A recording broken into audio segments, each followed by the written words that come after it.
Hi friends, నేను మీ శ్వేత పక్క TV Srikakulam. పక్షవాతం చెట్టంత మనిషిని, అతని కుటుంబాన్ని హఠాత్తుగా కుప్పకూలేలా చేస్తుంది. కాళ్ళు చేయి చొచ్చుపడేలా చేసి మంచాన పడేస్తుంది. పక్షవాతం బాధితుల్లో 30% చనిపోతారు. మరో 30% ఎక్కువ అంగవైకల్యంతో మంచాన పడతారు. మరో 30% మాత్రమే పాక్షిక లేదా పూర్తిగా రికవరీ అవుతారు.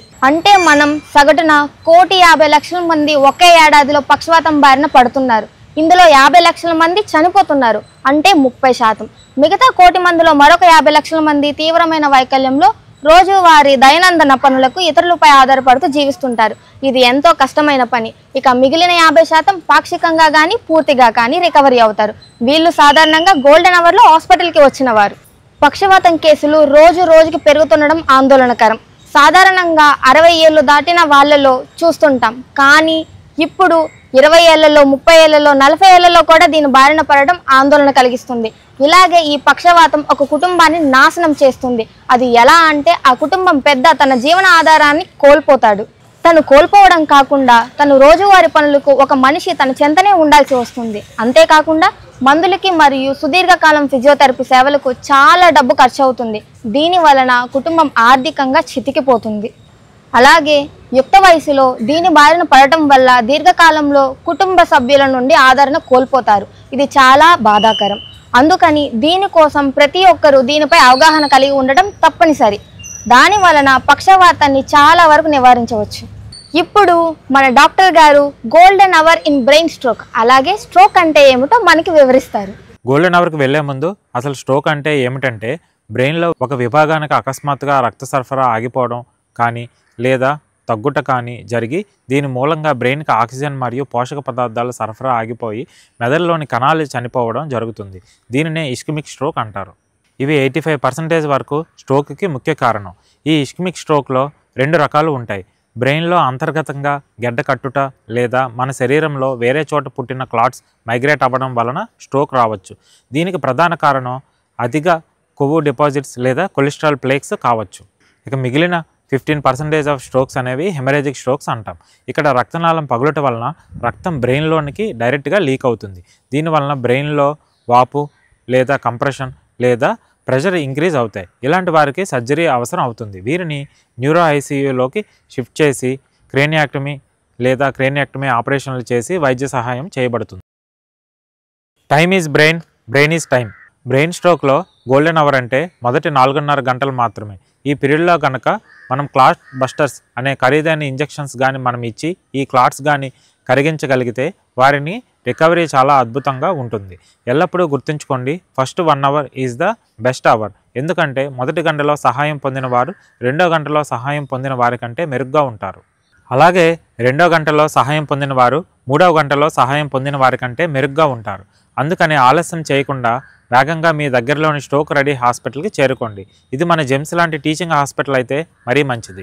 విండో 2, ఇక్కడ 6 గంటల వరకు క్లాట్ బస్టర్స్ మరియు మెకానికల్ థ్రాంబెక్టమీ అంటే యాంజియోగ్రామ్ లాంటి సాధనం ద్వారా బాడీలో నుండి బ్రెయిన్లోకి వైరు పంపించి క్లాట్స్ని ఒడిసిపట్టి బయటికి తీస్తారు. ఇది పేషెంట్ని బట్టి డిసైడ్ చేస్తారు. విండో 3, ఇంకొన్ని అరుదైన సందర్భంలో అప్ టు 24 గంటల వరకు అరుదుగా పేషెంట్ కండిషన్ బట్టి ట్రీట్మెంట్ కొనసాగించవచ్చు.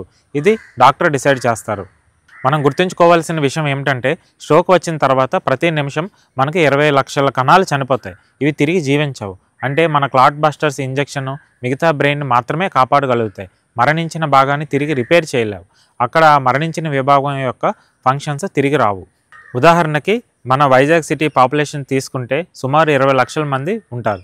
ఈ సిటీని మనం మ్యాప్ మీద నుండి తుడిచేస్తే ఎలా ఉంటుందో అలా ప్రతి నిమిషము మీరు హాస్పిటల్కి చేరుకోవడానికి ఆలస్యం చేస్తారో అప్పుడు ప్రతి నిమిషానికి మన బ్రెయిన్లో ఒక వైజాగ్ సిటీ లాంటి భాగం చనిపోతుంది. అందుకే ఆలస్యం చేయకుండా దగ్గరలోని స్ట్రోక్ రెడీ హాస్పిటల్కి గోల్డెన్ అవర్లో చేరుకోవాలి. డాక్టర్ గారు, స్ట్రోక్ రెడీ హాస్పిటల్ అంటే ఏంటి?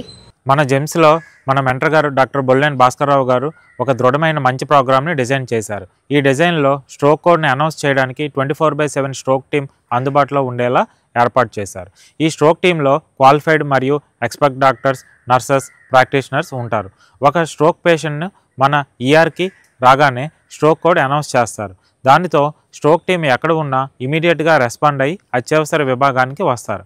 అక్కడ ఆ పేషెంట్ని 5 నుండి 7 నిమిషాల్లో స్టెబిలైజ్ చేసి వారికి అవసరమైన ఫస్ట్ ఎయిడ్ మరియు ఇతర మెడికేషన్ అందిస్తారు. అలాగే ఆ పేషెంట్ని సిటీ స్కాన్కి షిఫ్ట్ చేస్తారు. పేషెంట్తో పాటు స్ట్రోక్ టీం కూడా సిటీకి అటెండ్ అవుతారు. ఇది మిగతా చోట్ల జరుగుతుందో లేదో తెలియదు, కానీ మన జెమ్స్ లాంటి టీచింగ్ హాస్పిటల్లో మాత్రం ఖచ్చితంగా జరుగుతుంది. ఇది చాలా ముఖ్యం, ఎందుకంటే స్ట్రోక్కి 2 విభిన్నమైన ట్రీట్మెంట్స్ ఉన్నాయి. క్లాట్ అయితే ఒక ట్రీట్మెంట్, బ్లీడింగ్ అయితే ఇంకొక treatment. CT or MRI scan వల్ల మనకి బ్లీడింగ్ లేదా క్లాటింగ్ అనేది ఇమీడియట్గా తెలుస్తుంది. దానితో ఏ ట్రీట్మెంట్ చేయాలో సిటీ ఆర్ ఎంఆర్ఐ స్కాన్లోనే స్ట్రోక్ టీం డిసైడ్ చేస్తారు. అక్కడే క్లాట్ బస్టర్ మెడికేషన్ని పేషెంట్ అటెండర్స్ యొక్క అంగీకారంతో స్టార్ట్ చేస్తారు. అక్కడి నుంచి న్యూరో ఐసీయూకి షిఫ్ట్ చేసి న్యూరో ఫిజిషియన్ అండర్లో వైద్య సహాయం అందిస్తారు. ఇక్కడ మీరు గమనించవలసిన విషయం ఏమిటంటే సిటీ స్కాన్ కానీ ఎంఆర్ఐ లేని హాస్పిటల్కి వెళ్తే మీరు సూసైడ్ చేసుకున్నట్లే. ఇదంతా కూడా 20 నుంచి 30 నిమిషాల మధ్యలో జరిగిపోతుంది. కొన్నిసార్లు మనకి అనుకోకుండా స్ట్రోక్ వచ్చే ముందు కొన్ని సూచనలు మనకి కనిపిస్తాయి. అవి చాలా రూపాల్లో ఉంటాయి. ఫర్ ఎగ్జాంపుల్, కళ్ళు తిరిగి పడిపోవడం, మాట తడబడడం, మగతగా ఉండడం, సరిగ్గా భోజనం మింగకపోవడం, పక్షవాతం. ఇవి రాబోయే స్ట్రోక్ సూచనలు. ఈ లక్షణాలు చాలా కొద్ది నిమిషాలు మాత్రమే కనిపిస్తాయి. దీనినే ట్రాన్సియంట్ ఇస్కెమిక్ అటాక్ అంటారు. ఈ ట్రాన్సియంట్ ఇస్కెమిక్ అటాక్ లక్షణాలు కనిపించినప్పుడు మీ డాక్టర్ని తప్పక కన్సల్ట్ అవ్వండి. ఎటువంటి రిస్క్ ఫ్యాక్టర్స్ ఉన్న వాళ్ళలో స్ట్రోక్ వస్తుందో చూద్దాం. మొదటగా షుగరు, బీపీ ఉన్న వాళ్ళలో, పొగ త్రాగడం మరియు గుట్కా, ఖైనీ నమిలిన వాళ్ళలో, అధికంగా మద్యం తాగడం, అధిక బరువు ఉండడం అండ్ పూర్గా ఫిజికల్ ఫిట్నెస్ ఉండడం మరియు అధికంగా కోపం ఉండడం, ప్రీవియస్గా ఫ్యామిలీ హిస్టరీ ఆఫ్ స్ట్రోక్ ఉండడం అండ్ మరియు హార్ట్ అటాక్ ఉండి ఏట్రియల్ ఫిబ్రిలేషన్ ఉన్న వాళ్ళలో ఇటువంటి స్ట్రోక్ వచ్చే రిస్క్ చాలా ఎక్కువగా ఉంటుంది. డాక్టర్, స్ట్రోక్ వచ్చిందని తెలుసుకోవడానికి సంకేతాలు ఏంటి? స్ట్రోక్ పేషెంట్ను రక్షించేందుకు బీ ఫాస్ట్ నినాదంగా రూపొందించబడింది.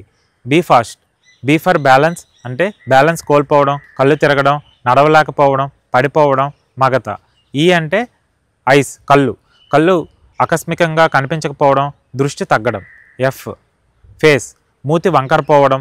ఏ అంటే ఆర్మ్స్, కాళ్ళు చేతులు చొచ్చుపడిపోవడం. ఎస్ అంటే స్పీచ్, మాట సరిగ్గా రాకపోవడం, మాట్లాడడానికి ఇబ్బందిగా ఉండడం, ఎదుటివారి మాటలో అర్థం కాకపోవడం.